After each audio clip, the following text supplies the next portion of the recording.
Well, hello there, it's Beards and Bangers, and today I'm inside the British Motor Museum in their collections part. Now, I have done a video on this before, but it wasn't very good. So we're going to have a look around this area here where some of the cars are kept that aren't on display, and hopefully you'll enjoy it. Welcome to Beards and Bangers. So the British Motor Museum is not just a museum, there's actually a workshop here where cars, when they're donated or acquired, are brought in. And we can see we've got an absolute mixture on the ramps here. So we've got the BMM van, we've got a Daimler 420 or Jaguar 420, we've got something very old, which I don't know what that is. We've got XK220, I think that is, with that ruddy great big V12 under there, another kind of Jaguar racing car there, and something going on down there.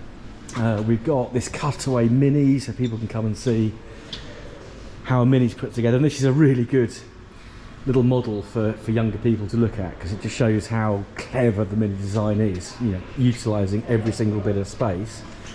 We've got the same with, or same, looks like it's starting to happen with an Austin Allegro. So the bigger cousin of the Mini. It's interesting with these sort of strengthening frame they put on it as well. We've got some Land Rovers, and then we're going to get into something really. We've got all the Land Rovers cutaway as well, so we can see cutaway Land Rover as well, and a cutaway MG. Let's have a look at this, and this is a twin cam as well. Look at this beautiful thing. So the last MG, I think, with a body on chassis. So before the MGB came into existence with its monocoque or unitised construction. But yeah, but this part of the British Motor Museum, this is the hidden treasure here. So this is the Longbridge Tunnel Mini. So this is I think fairly recently been acquired from the tunnel. And we've got this Rolls-Royce Phantom. We've got a couple of probably Royal Family Range Rovers here, and this beautiful, was it it's a big one, it's a 110, it's the Queen's, the late Queen's car. So it's a Land Rover 110, absolutely pristine. It really is a lovely thing. So these are the Royal Review State Land Rovers, and we've got some more kind of limousine type things here. So we've got a Rover 20 horsepower. Look at this lovely early Rover, 1907, so 3 years in to Rover's existence. And of course this coming year, 2024, we're going to be celebrating 120 years of Rover motor cars. And don't forget, they were in existence before that, because they were making pedal bikes before that. We've got some more interesting stuff down here. Look at this Austin. That is quite something. One single seat right in the centre, then a true horseless carriage. Can't speak today. It's got, the cold's got in me. Morris commercial van. That's quite something, isn't it? So, but wait until we get into the rest of the collection, or we'll go to some more modern stuff in a moment. Yeah, so lots of really old British, very early vintage cars. And then we've got some more sort of recognisable shapes here. So we've got Wolseley Hornet, got Wolseley 9 horsepower over here. We've got some more Wolseleys around here. We've got a Wolseley police car, very famous. The Wolseleys were used as police cars. Lovely bell rather than a siren. Let's have a look at this. This really is quite something. Look at that big old car, isn't it? It's police Wolseley 680, and that is very attractive beast. Just look, Austin. What's this one? A Shearline, I think. So great big 2-door kind of coupe, and then this is a Riley RMA. We've seen one of these recently at AJF Motor Engineers. yeah, but that's really quite an attractive thing. And then we get a bit more modern. We've got a Maestro, and this is the first Maestro off the line. So of course 2023 is the 40th birthday of the Maestro. It just makes me feel really old saying things like that, because this is a car that was developed in my lifetime. So yeah, very first Austin Maestro from 1983. And there's a MG, what's it, a YB, I think, this one. And then some kind of Austin military vehicle here. Got an Austin A30, is that, I think. And this is a Ford of some description, Prefect. This is a Ford Prefect. And then try not to show you the other side of the hall, because I want to come on to that in a second. And we've got a Rover Speed 14. So that's another, not very early Rover, so that's 1930s Rover there. And then next to that, we've got an Allegro. And this, I think this is the last Allegro off the line? Yes, this is the last Allegro, Mark III Allegro. This is the last one built. Got a Moke behind, and then we've got this Wolseley 1.5 as well, which is, yeah, lovely car. So the Riley version, the Riley 1500, was a very similar looking thing, but yeah, really attractive cars. These were very affordable classics at one point, but they're not anymore. Minor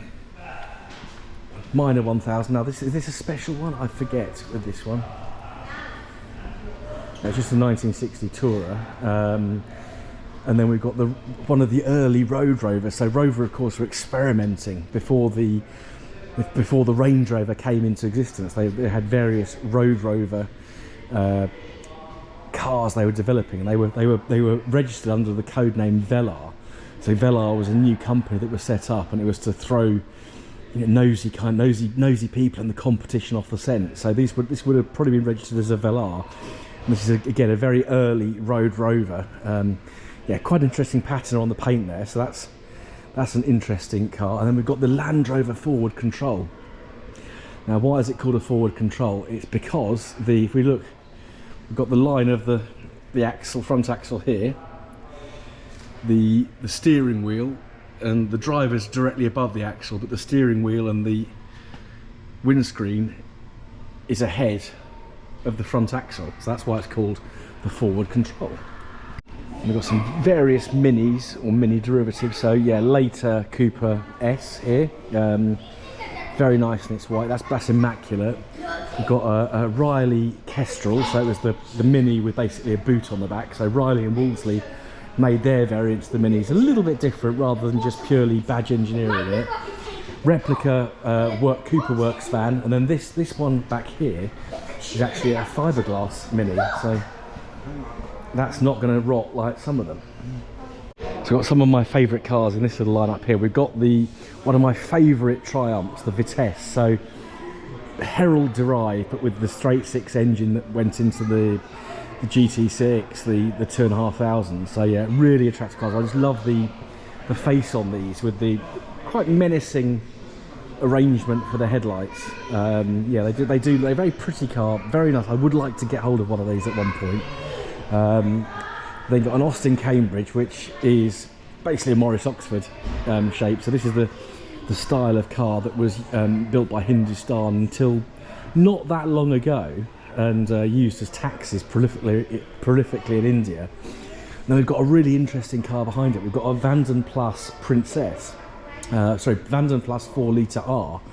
Now the 4-litre R, so it's obviously got a 4-litre engine, but it hasn't got a BMC engine. It's got a Rolls-Royce engine. So the R stands for Rolls-Royce. But yeah, really lovely, big, British 1960s saloon. Very, very attractive thing. Again, like all the cars here, they're immaculate. Once a car comes to Gaydon, it's looked after and it's preserved and it's kept like this. And this is why this place is fantastic, and it's why it's worth the membership or the annual pass, just to come and look at stuff like this whenever you want.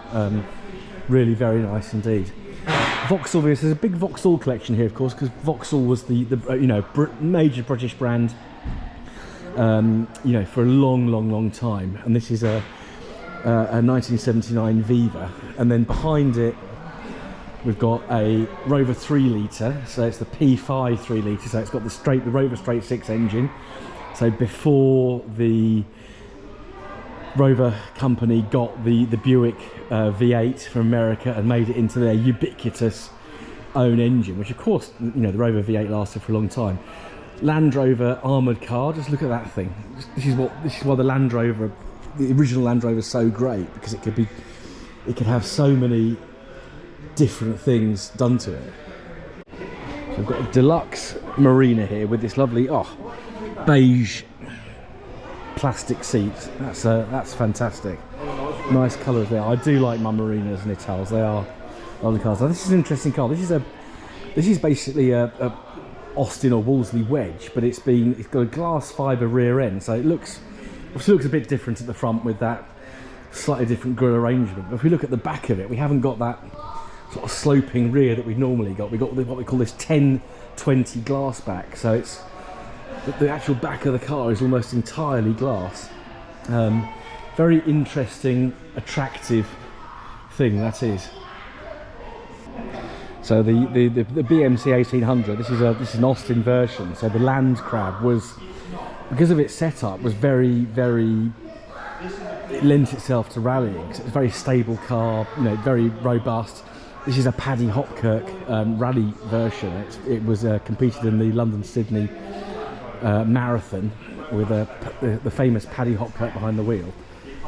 They're just such lovely, rugged cars, and that original Izigonis front wheel drive design that first came with the Mini was just scaled up and up and up, and this was the biggest version. Lovely Morris Minor Woody here, and then we've got a 600 weight van behind it.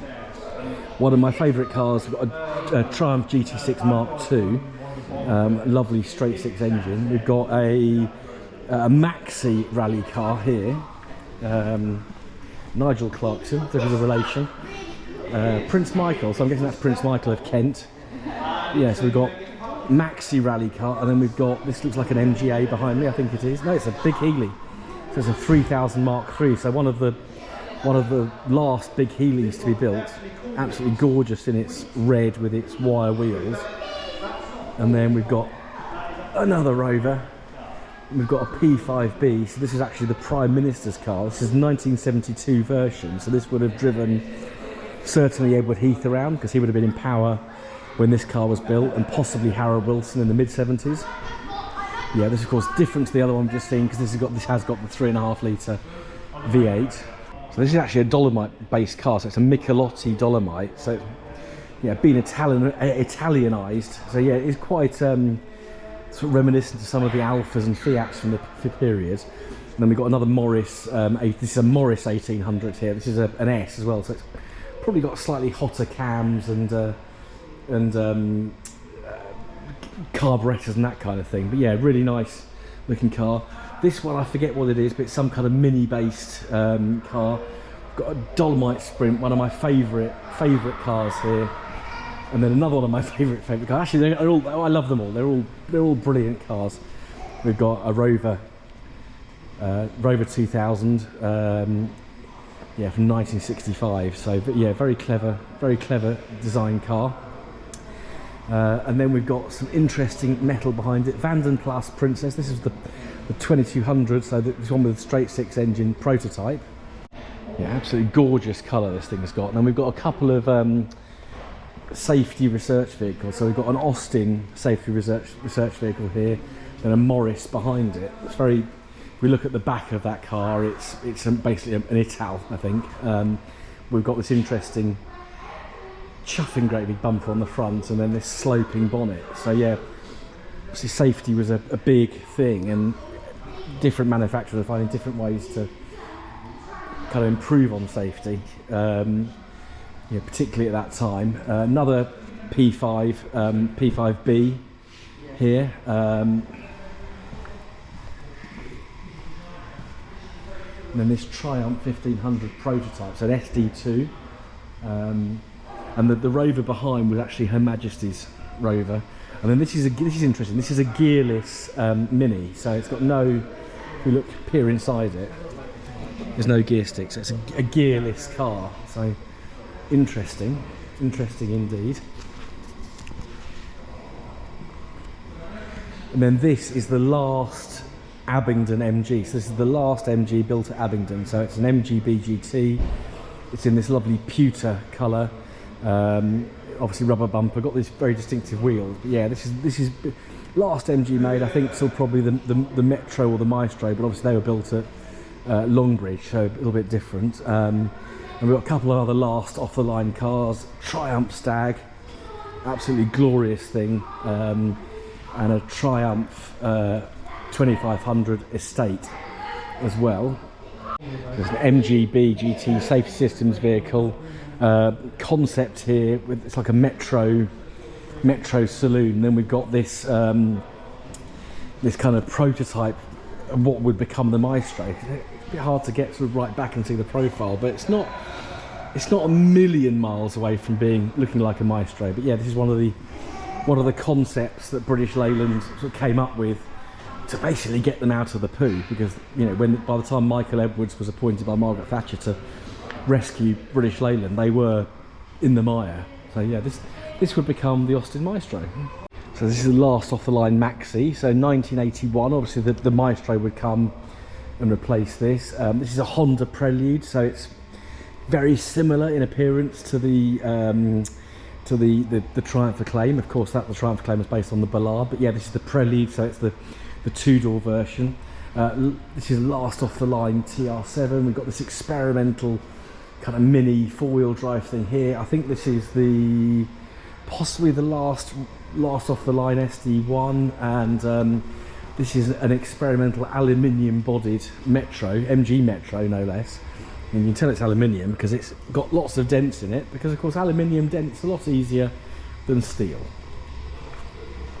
This Range Rover here was owned by Prince Charles, as he was then, now the King of course. And then we've got this experimental coupe Range Rover here. Just look at the opulence in there. It's a far cry from what the Range Rover started out life like this, as being a fair, semi-luxurious four-wheel drive off-road car. That's clearly not. A30 convertible, and then this is the last Triumph TR7, and the Range Rover Evoque. So of course Range Rover started doing all these weird and wonderful things fairly recently, and we have the Evoque, which is this is a two-door, so almost like a coupe version here. This rather nice Vauxhall Royale. I just love these period Vauxhalls in this sort of gold colour. Really, yeah, very, very attractive. I'll try and get you around the whole thing, because there's some real delights in here, and we'll come on to that in a sec. So another Queen Elizabeth II car here. This is a Metro 9X, that's 6-cylinder prototype. We've got can't get down there because I'm too fat, but we've got an Ital estate, and it's the last of the line Morris cars, and right behind that there's a lightweight Land Rover Series 3. This is an interesting car, so it's an energy conservation vehicle made by British Leyland. 3-cylinder, small engine, about 1.1 I think. And then there's a couple of other bits down here. So we've got a rather tasty ERA Mini. The last Triumph Acclaim built. So we've just seen that Honda Prelude. There, obviously we can see the similarity with the front of this car. And we've got another British Leyland sort of small prototype at the back here. Not entirely sure what that one is. Now this thing is absolutely gorgeous. It's the Rover CCV. It's a concept styling model. It's got shades of the Rover 800. It's got shades of the EXE. But isn't it just a gorgeous thing? Why didn't they build it? That's just so attractive. Very Japanese actually in its appearance. Behind it we've got its relative, which is the first Rover 800 off the line, in this lovely silver colour. Absolutely gorgeous looking car. And we've got another last of the line Land Rover behind. This is the last Land Rover Series 3 to be built. We've got more Land Rovers here. I'm not going to go around every one because they really are squashed in, but there's there's just so much British steel here. It's absolutely wonderful. So this is one of the cars I get very excited about. So this is this is a Royac designed prototype. It's the MG PR5. So I think there was the MGF, as we now know. It was one of the ideas. You had the EXE, which is in the main museum, which we'll do another video on at some point. But this is the PR5. This is the Royac design one. Next to that, or behind that, sorry, we've got the Triumph 1300. But we've got one of the prototype Metro 6R4s. So we started our video at the NEC a couple of weeks ago with the 6R4s. This is one of the prototype ones. Just look how almost brutalist the styling is. It's, you know, you got kind of quite chunky lines, and then just have a little peer at that. We can't really see it, but under there's a custom-made Austin Rover V6 engine, which will no doubt sound pretty snarly and nice. But just look at that front scoop as well. Absolutely incredible. So we're getting into real beards and bangers territory now. So we've got the first Rover 200. So the first R3 to build. This is a 214 SI in British Racing Green. This is just look at it. I mean, how many? How old is this? 1995. So it's, you know, getting on a bit. Nearly 30 years old. Look at how it's been preserved. Look at the velour on those seats. Isn't that wonderful? And then this is another concept here. So we've got this kind of rear engine with a K series, or mid rear engine with a K series. So this was a Metro chassis, and they put the engine here as a bit of a kind of a test bed for the MGF, as it would become. We've got a Matrax, so a tracked Land Rover here. We've got this lower ride heights, obviously on some kind of airbag suspension there. Nice, very nice chunky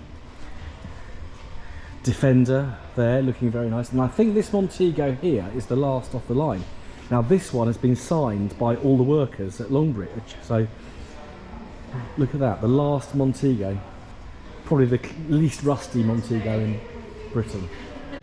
So another Royal Land Rover. We've got the millionth Land Rover built, and then we've got this Camel Trophy Discovery TDI. Yeah, we've got some more Land Rover products here, which we won't go around everyone. The Police Land Rover though is very, very nice.